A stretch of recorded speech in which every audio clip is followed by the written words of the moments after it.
Hello everyone and welcome back to Xenoblade Chronicles. In the last episode we came here to Monolith Field and made a decent bit of progress up it. We activated the third lift, and this episode we are going to proceed higher up. One of the main things we're on the lookout for is we know there is a secret Machina base somewhere on Monolith Field. We've been sent by Bozotrox, we've been sent to find Bozotrox by Zakort. I also really like this, the fact you can just move around freely while you're on a lift going up is very cool. I'm getting Ethermine vibes from this party just because of, opening the bulkhead. Use the 3F Master Power Control Panel to get the bulkhead control panel working. Did it say control panel that many times, or did I add it in? Unclear. Yeah, I really like... Are you shitting me? Is that an item orb? Oh, I could just get it. I could totally get it. YOLO Swaggins!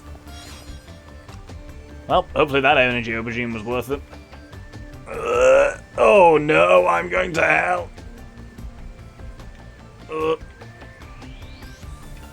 What the... What the fuck is that place? I've never seen that in my life. This prompts some investigation, I think, viewer. Can I see it from here? I can. Can I get to it from here? Yeet! Oh, what the fuck? Get off. Drop. There we go. Let's try that again. Hoik! Oh, I think I fucked up this time, guys. I have indeed fucked up. Commander Orethion. Why do they all have Spanish names here? Salvacion, Orethion, which means song, I think? I don't know. We'll look into that later. Have I already got this few landmarks here? Christ. So what I was going to say is... sorry, something happened. These little things on the side are also very handy for just jabbing away out of combat, because I've mentioned this before, but whenever you go into... like start climbing on something, it just insta ends combat, because clearly they haven't figured out what enemies were going to do when you were climbing on a surface, so they're just like, oh, stop that shit straight away. Anyway, I'll head up to the next lift. Whoa, we've got some crazy bird legs for Fiora. They just don't quite mesh with the colour scheme on the top half though, otherwise I would absolutely take them. You know me, I like unity of form. Above coolness even. Ooh, we can plug in the veg now. That's exciting. And that gets us Taurus arms. Actually, I think that's the bit of Taurus gear I already have. It was! Well, at least I can give this to Ricky as well, I suppose. As well as Ryan. Yeah. No, third lift, take two. It's still there, taunting me. I'm not gonna get it. Nope. Just walk away. It's too tempting. Don't tempt me, Frodo, and all of that. Let's let this bit of the music play a bit.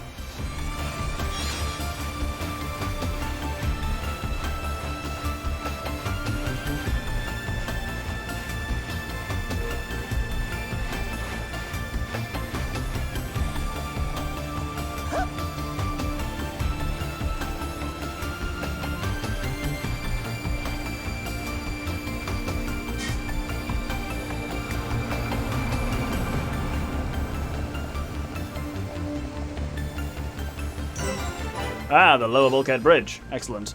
You can take those conveyor belts over to the bulkhead. It won't open. It's sealed, so we need to go and open it. Ah, Dogma unit. These are a new thing. These kind of like walking boys. They can be a bit annoying. I spoke a bit last episode about how I was almost like taken off guard by Monolith Field music. I was expecting something much more like this, a bit more kind of like metal, for want of a better phrase. And I would say, despite that, much of the Monolith music has grown to be amongst my favourites in the game. There's 3 major tracks here, of which Monolith Field is the first. I would say all 3 are bloody good. I think, correct me if I'm wrong, Future Doctor, but I think actually Monolith Field doesn't make my top 10. Which I think is a bit of a surprise. I guess it's just when you put it against other things. Like, that's the issue with, you know, the way I one-to-one a lot of the tracks in that way, but... Oops. Kazat said he wanted to take a gun that's just right for him. Said he needs 2 reinforced thrusters, doesn't he? We shall take it to him. We've kind of already started working with Kazat and his gun. That was a side quest, and there is clearly further elements to that side quest. We also got a skill.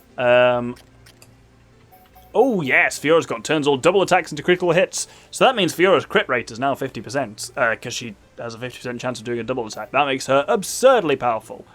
And Charlotte has learned Memory of Gaddo, increases block rate. Sure, why not? We also got some equipment for Fiora, I think. Yes, in the gloves department. We've got F speed arms, which have neither slots nor are they great. Let's see what they look like. Kinda goofy, I'll be honest. No, thank you. Yeah, I think like one-to-oneing it this way. There are a lot of tracks where if you put them side to side with Mechonis Field, I'm like, yeah, I probably prefer them to Mechonis Field. But I really like this music, and I guess this one sticks with me not because it's particularly good, but because of how much of a shock it was. That it wasn't what I was expecting, and yet it really grew on me. Also, first off, gold chest, that's pretty cool. Secondly, holy shit. Oh, Machina Nibbler, yes. I was about to say the Herapons got very powerful, but here we go. Because Say Sorry is getting absurdly powerful, just to like throw on Lurgy, Freezonate, Burninate, and then Say Sorry them. Does like half of that enemy's health in one. Beautiful. So we've now got the Machina Nibbler. What does that look like? Fuck it, why not? We'll go for that for a bit. We'll take that off. The Machina Nibbler will be better than the Biter, and it's got 3 slots, which is awesome. So let's get Poison Plus on there. It's weird, I don't seem to have anything in the Chill Plus. Oh no, we have Chill Plus 5. That's going to be absurdly potent on Ricky's Freezonate. And then, do I have a Blaze Plus anywhere? Is that a thing? I'm sure it's a thing, but... yeah, Blaze Plus here. We've only got smaller ones, but still... Poison, Chill, and Blaze. Just extend all of those things that Ricky does. And I believe that does... is that time or is that the actual damage? Let's check this. Let's check the errata on that. So it is the damage it does brilliantly. Okay, cool. So it means if it's longer before we let us Say Sorry off, they just do more damage. Little Bastard's getting pretty hard to... pretty indestructible at this point. Well, not even indestructible. He's always been indestructible, but now he can lay down a huge beating as well. Like, let's put some of these debuffs on this guy. Holy shit, level 10 Freezonate recharges fast. You love to see it. Like, I'm just going to leave that guy to die, basically. Watch his health while we fight the others. Yeah, he is just chipping away at himself down there. Oh. I say it every time, but I'm going to continue saying it. Ricky's just so interesting because of how wildly different he handles to every other character in the game, other than potentially Fiora, who can be more interesting if only because she doesn't have a set play style. Like, she doesn't have a role that she fills, you adapt that to whatever you need. But Ricky is just, yeah, the way he's like, stack the debuffs, which do an absurd amount of damage, and then just rip them off and just suck them down into the netherworld. Ah, it's brilliant. There's a lot of shit up here. This can be a potentially quite difficult battle against the Amorous Archer, who is guarding the button that I need. Oh no, he's not even guarding a button I need, but I need to kill him anyway. So, let's try this. Bulkhead controls. No, this is absolutely is what I need. We'll focus on the Archer, but Ricky does do a lot of just general damage that will cast onto the others. Again, we're focusing on Amorous Archer here itself. Right, I'm going to do another Burninate in this chain attack, because Burninate hits everything around me, which is a powerful one to use. Then Melia can chain with whatever summon she's got ready, and Shulk... I'll have Shulk do a backslash. Not his most powerful move. I was hoping I'd get an extension and be able to do a times 3 Say Sorry. But at least the debuffs are still present on everyone as well. Am I going to Say Sorry this guy, or do I actually want the debuffs doing some damage on him? I'll let the debuffs... oh, fuck it, let's Say Sorry him. Say Sorry! Oh, that was nice and thick. Right, let's break some people. That was good. We're actually doing pretty good here. You know what, I thought this might be a tough battle. It's not being so far. Not because it's an easy battle, because we're a really good way. Oh, he says, with visions. Also, you know what, I actually don't get tired of this music. You will know our names, the unique monster theme is bloody good. Shulk, if you could... did you just do a shield by yourself anyway? I'll do it again, I guess. Yeah, he was going to do that himself anyway. I thought you normally had to warn him with a vision. Well, either way. Right, let's stack up the debuffs on this guy again.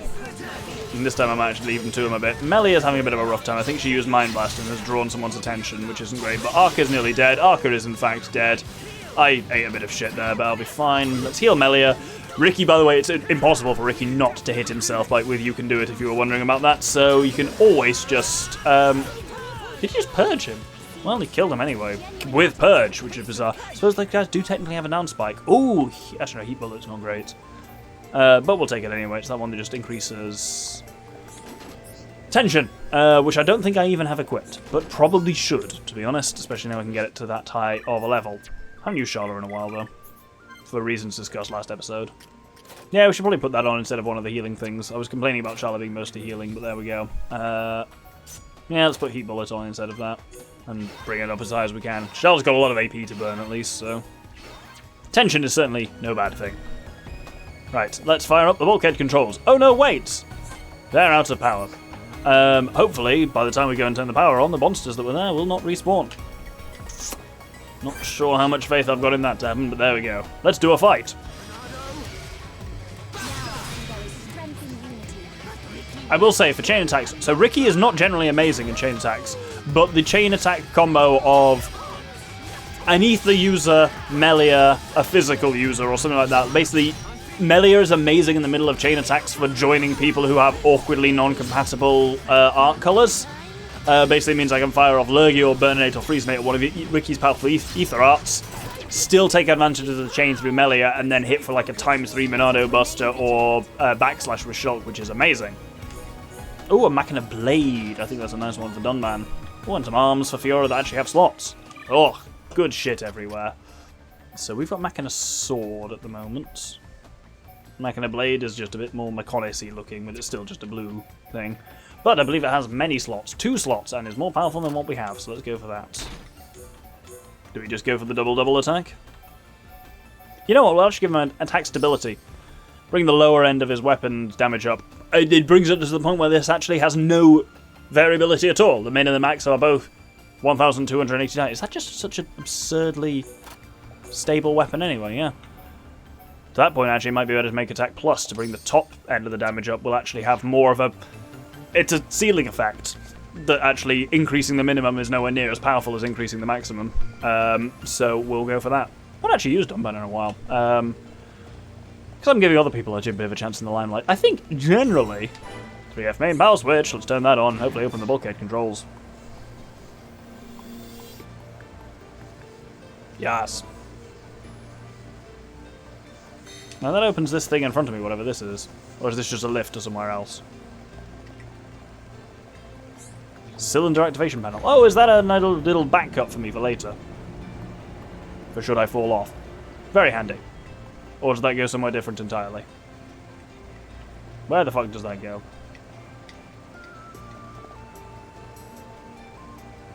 Where is that? Into there and stuff?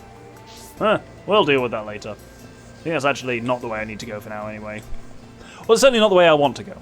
Need is a strong word, but I'm avoiding fast travelling back. Well, first off, I'm avoiding fast travelling back here because this isn't a fast travel point anyway, so I couldn't do that. But the good work I did in killing these monsters will remain, and the monsters will remain dead anyway.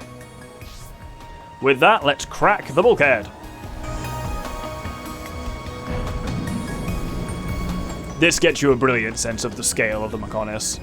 Watching this thing open, you're like, oh, yeah, this is a massive bit of machinery because we're on a massive robotic Titan. And that concludes opening the bulkhead. Brilliant. With that, let's warp back to the lower bulkhead bridge and exit via the bulkhead. I said the word bulkhead a lot there. It is a brilliant word, though. It's not quite sconce or joist, but it's got a real good mouth feel to it as a word. And yes, I'm going to hop around these things like a maniac to get extra collectibles. Oh, that's the vision. Every time it surprises me. We need 3 pieces of bronze wood for Mixix parents. We should take them to her soon. Yeah, one of these days the visions won't catch me off guard. But boy did it do it there. I guess it's the fact that suddenly it stops whatever I was planning on doing and flashes to white and something like, ah, fuck, every time. And look at that! we're rewarded with a review of the Bionis. The mysterious and unexplored and unexplorable Bionis left arm there. Yes, a rare exception to if you see it, you can go there. Obviously, you cannot go to the entire Bionis. The legs are mostly... Well, you can see the Bionis leg that we can do. You can actually see, if you look on the right thigh, you can see the little archings that are the massive overarching cliffs in Bionis leg on Gao Plain, which is very cool. And this brings us to the interesting concept of the Mechonis left arm. Note if we look around. So the Mechonis is in a bit of an unusual position. It's lunging forward. So we are going up its left leg. Its right leg there is stuck forward, so that's its thigh. Oh, that's its calf even, then it's its knee there. So it's almost like it's lunging forward on its right, so it can swing with its right arm to stab the sword into the Bionis. We knew this.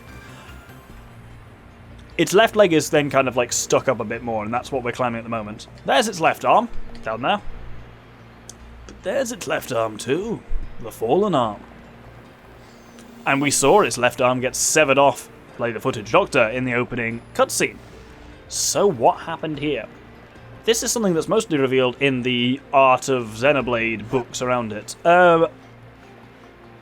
After the great battle between the two titans, Egil, the kind of like leader of Mechonis, just fucking rebuilt its entire arm. Just sat there one day and rebuilt this entire left arm from scratch. Hence, it looks different to the other one. And if you see him in certain scenes, it is visible for that, and I'll point that out a little in the future when we get wider views of it. Here we have some Machina, garrison troop. I never expected to see any HOMs all the way up here. You don't look hostile to me. If you want to go higher, just you ride this ventilation duct. It will carry you up. It's one of the things that this game necessitates because of its kind of the verticality of climbing the Bionis and the Mechonis is occasionally, you know, you do just need lifts or jets or vents or all that kind of thing. Like, I mean, Bionis Interior is the worst one of them, of like the gut thing that you ride that blasts you all the way up. But to a fair extent, you do need those things to account for the verticality. But I'd actually say, considering the physical layout of the Titans, these games actually do surprisingly well for not being too vertical. Like, most of the areas, other than, you know, Mechonis Field is a particularly bad example in, say, Valak Mountain, but most of the areas of this game are not inherently vertical. Here's a secret area, the Great Battle Scar. Because, of course, we are opposite out there. The Bionis and its right arm, which wielded the Monado in the ancient fight. The blow that came down from the kind of Valak Mountain arm there of the Bionis and severed the Mechonis' left arm, new one there, old one there, also did this. Colossal scar through it, which is where this arm was kind of cleaved off, was that Monado went straight the fuck through it. Which is kind of horrifying. We can slide down there. We're not going to, because it is at this point just a back cut. It's not actually the way we want to go. We have got, as you can see, the radar is pointing us a certain way. Actually, I was going to say that's not the way we want to go, but this actually is the way we want to go. If we utilise this vent... Fortunately, while I did hop on it there, it's a bit of a dangerous maneuver and can kill you quite easily. You don't need to do that. You can just stand next to them, it normally blasts you up. Enough. Technically, we need to go up that way. But I'm not going to do that. That's our quest progression. But we're actually going to go a little bit to the side here. Because I've been hinting for a while, well, I've been saying, one of the things we are on the lookout for is a kind of a Machina garrison here. And I noticed it said garrisoned troop, that guy. That should indicate that we are pretty close to where we want to be. Again, this game does the scale and size really well. That arm looks massive and it looks really far away. The ocean looks well below us. You get really an idea of how high we have climbed up Mechonis' leg at this point. I guess I'm kind of glad that they call it, you know, Mechonis Field rather than just calling it Mechonis Leg. It makes it stick out a little bit more as a name.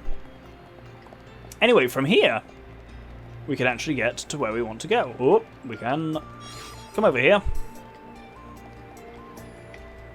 And if we slide down first off to this bit here, which has got the collectible on it, there we go. And then we slide over to this bit. Am I just running up the hill? Well, that shouldn't be possible. It's like that song from Stranger Things. Oh, shit ass! I was too busy making crap jokes.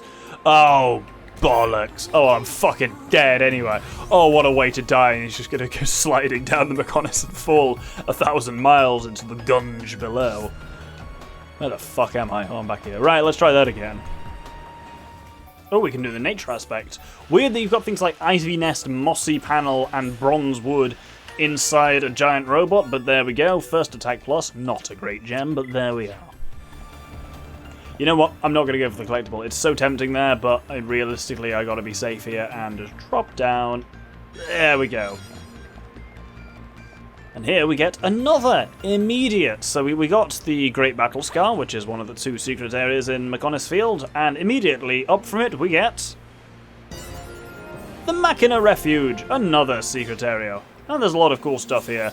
There's a garrison troop that will give us some stuff, there's a shop, there's the fire ether gear, and there is someone with another quest for us there. We'll turn in the first quest, because this is Bozotrox. Incidentally, probably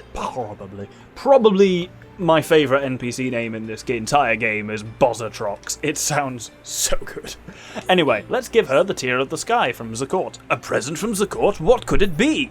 Oh, it's beautiful. Is it a Tear of the Sky? I can't believe it. I've treasured it always. But how did he get it? There's no way he could go to the distant fingertip.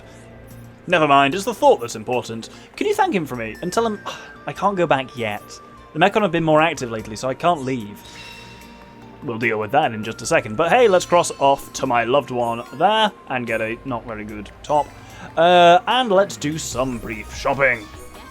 Actually, no, I'm going to do a lot of selling first, because I've got a shit ton of stuff to sell from all the side quests I've been doing. And let's do some buying. That rod is kind of decent from Elia, but it's not as good as what we have. I mean, Chaos Break sounds pretty cool. I'll certainly buy it for the visuals on it. See also the Omega Break. I'll actually buy that Machina Blade for Dunban because haste and aggro are both pretty decent, and it is just more powerful than what he's got at the moment, even with double attack and the attack plus, to be honest. Machina Driver also, I like all those extra stuff that Ryan's got on it there, like the critical stuff on the Garda, so I won't grab that for now, I think, to be honest. Now, most of the equipment here is for Fiora, so I'll buy all of it and then we'll see where we're at. Although there is some heavy armor, I will get that for Ryan and Ricky, I think. So you've got the Astarte drones here that have got Cannon Drones 2, which is alright. Cannon Drones, as I said, is the straight linear line. The really good ones are the Sakura drones, which have Gun Drones 2. We haven't seen Gun Drones yet. We're going to see it next episode. It's all going to be very exciting. Oh, who's learned a skill? Lots of people have learned skills. Ricky has learned improves the accuracy of back attacks, that's nice. Melia has learned greatly increases ether, let's put her on her final skill tree. Ryan has learned grants haste when an attack misses. Ooh, that's quite cool. And Charlotte has learned increases chance of a counter attack. All very nice. Let's do some equipping. Oh, that M100 plate is nice. Let's get that. And did we buy M100 cuisses as well? That's all good. Let's slap that on Rhine too, the M100s. And yes, double attack plus and attack plus 2 are attack plus are all pretty good, but straight up this sword just beats them. Haste is nice, aggro up is all nice for Dunban. You'll love to see it. Right, let's sort out Fiora then. What are we gonna do with the swords for now? The Omega Break is kind of nice, but Art's Heal is not well. It's powerful, but Art's Heal is not amazing, and HP up's also not necessarily amazing. I do really like the double attack, especially because those double attacks are crits now because it's Fiora. Let's see how the appearances of these various blades look. Oh, the Chaos Break is that dumb Mechonis chainsaw looking one, which I don't like the look of, I'll be honest. What about the Mega Break? Ooh, purple and blue. Well, that might go with some of our other colour schemes. Let's see if they have a cool Vibroblade attachment. Yeah, they grow red as well. I'll stick with the Karma Blades for now. Now, the H-Speed ones, yeah, just tend to be a bit lighter, and the H-Power ones, it looks like are just better at everything. The H-Attack, even. And they're also slotted, so I can actually put shit in it. So I want something like... was it aggro up? What did the power ones have? Aggro up. Yeah, let's see if I got an equivalent of that. I'll put strength on there. Give it the H-Attack frame, which we'll also put muscle up on, because that was what was on the previous slot in the same thing. Then these ones both have strength up the arms, so we'll just replace them with their direct equivalents. Speed or ether? I think ether's a bit more balanced there. And again, we'll put strength up on that. And then the boosters, probably attack or ether. Yeah, weirdly ether is not as good at ether defense, that's weird. The ether ones are probably, again, a bit more balanced. And we will put muscle up, I think, on that. I like it when Fiora doesn't die. Alright, let's see how some of these look. Wow, that's kind of absurd. It's also a bit weird. We'll consider it. Those look exactly the same to me. Oh, it's because I'm looking at a head, idiot. Fucking stupid bastard. It's on the arms. There we go, yeah. Okay, that kind of goes. That also kind of goes. Definitely a different look. We'll try it out for a bit. Oh, chicken legs! The red and the blue is jarring. So we'll maybe stick without that for now. And then drones-wise, red and gold again. Havli cloud count. Yeah, that kind of goes. Is there anything in the legs that does match this colour scheme? Wow, that's a look. Yeah, we'll go for the chicken legs. There we go. Got a bit of a kind of brassy red and gold look here. Why not? Next episode we should get a chance to check out those gun drones a bit. For now, we've got some final quest to do, but it'll be very short, don't worry. Hopefully we've already got the ship for it, I think, so it should be an incredibly short one. Because everyone's favourite name, Bozatrox, is offering us a quest. I really want to thank you. You came all the way here to find me and bring us a court's present. I'm all ears. I'd like to hear too. I want to make you a pair of my special shoes, but I might have to give up on that idea. I've just made a pair for Zakort. I used up all the materials I had with me, and I can't leave here to go and find more. Your special boots? You can really make boots. That's quite a good hobby. I like to think so. Sometimes I make boots as well, but Hom's ones. I'd be interested in knowing how to make Machina boots. I'm pretty sure I can make boots that would fit you. We look forward to seeing them. We can find the materials. All I need is reinforced jets and reinforced plungers. Are these like hover shoes? Because that sounds really cool with the jets. And indeed, yes, we have everything we need for it here. I was hoping we would. Great! I feel strange about making you collect the materials for your own gift, but I guarantee you're gonna love the boots. No sweat, we'll be done before you know it. And indeed, we can return that immediately to Bozatrox. Have you got the materials? Great, can you hold on a bit? They'll be ready soon. Make me my rocket shoes. They're not rocket shoes, but they are pretty good. They're not the best boots in the game, but they are pretty good boots. But pretty good boots isn't so good of a quest name, I suppose. They come in to be a perfect fit. Hope they come in useful. I'm going back to the village soon. I'll get a replacement, so I'll probably be working down there. Can't wait to see Zakort. It's been a while since we last met. And that completes Best Boots and the kind of, Bozatrox Zakort quest. And we get Quick Step 5, which is quite... The implication clearly is you get the slotted M100 creeps. By the way, this is the first bit of slotted heavy armor we've got in the entire game. Very cool. And you get Quick Step 5, which increases movement speed by 20%. I guess the idea is that you put the Quick Step in the best boots, but frankly, there are better uses for slotted heavy armor. And we will put these straight onto Rhine. Look at that defense, and look at that slot. Muscle up for Rhine, definitely. Because this man needs to never die ever. And we'll hold it there. We've made it a pretty decent bit of the way up the Mechonis. We're probably getting towards the top of its left shin at the moment. Mechonis field ends at the knee, and then we kind of go along the thigh from there, then up into the chest cavity, and then up through the chest cavity and the throat to the face. That's our kind of our goal at the moment. And next episode, we will be getting on with that, as well as now we've got access to Mechonis Field. There are some side quests from the Hidden Village which are open to us now, so we're going to be doing some of that whilst continuing to work a little bit higher up Mechonis Field. Hope you'll join me then. Thank you very much, and good day.